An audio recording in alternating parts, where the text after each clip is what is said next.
Hi friends, good morning. எல்லாரும் எப்படி இருக்கீங்க? எல்லாரும் சூப்பரா இருக்கீங்க அப்படின்னு நினைக்கிறேன். இன்னைக்கு ஒரு சூப்பரான விஷயம் தான் உங்களுக்கு சொல்லி தர போறோம். ஸோ வீடியோ ஃபுல்லா பாருங்க. இப்போ நீங்க காருக்குள்ள இருக்கீங்க, ஒரு ஃபியூல் ஸ்டேஷன் போறீங்க. அப்போ ஃபியூல் டேங்க் அந்த கேப் இடது பக்கம் இருக்கா வலது பக்கம் இருக்கா அப்படின்னு சொல்லிட்டு எப்படி கண்டுபிடிப்பீங்க? நான் ஒரு ஐடியா உங்களுக்கு சொல்லி தரேன். நீங்க காருக்கு வெளியே போகவே வேண்டாம், உள்ள இருந்தே கண்டுபிடிக்கலாம். அது எப்படி தெரியுமா? இப்படிதான் கேட்டு தரேன் பாருங்க. இது இப்போ டேஷ்போர்டு. இதுல நீங்க எதாவது கண்டுபிடிச்சிங்களா?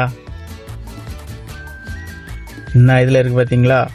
இந்த ஃபியூல் சிம்பிள் இருக்குல்ல, அந்த இதுல இந்த இங்க இருக்கு இடது பக்கம் அந்த ஆரோ மார்க் இருக்கு. அப்படின்னு சொல்லும்போது கேப் அந்த பக்கம் தான் இருக்கு. அதாவது இடது பக்கம் தான் ஃபியூல் கேப் இருக்கு. ஸோ ஈஸியாக கண்டுபிடிச்சிடலாம். ஓகே ஃப்ரெண்ட்ஸ், இந்த வீடியோ உங்களுக்கு யூஸ்ஃபுல்லாக இருந்தால் பிடிச்சிருந்தா லைக் பண்ணுங்க. பாய். அடுத்த வீடியோவில் பார்க்கலாம்.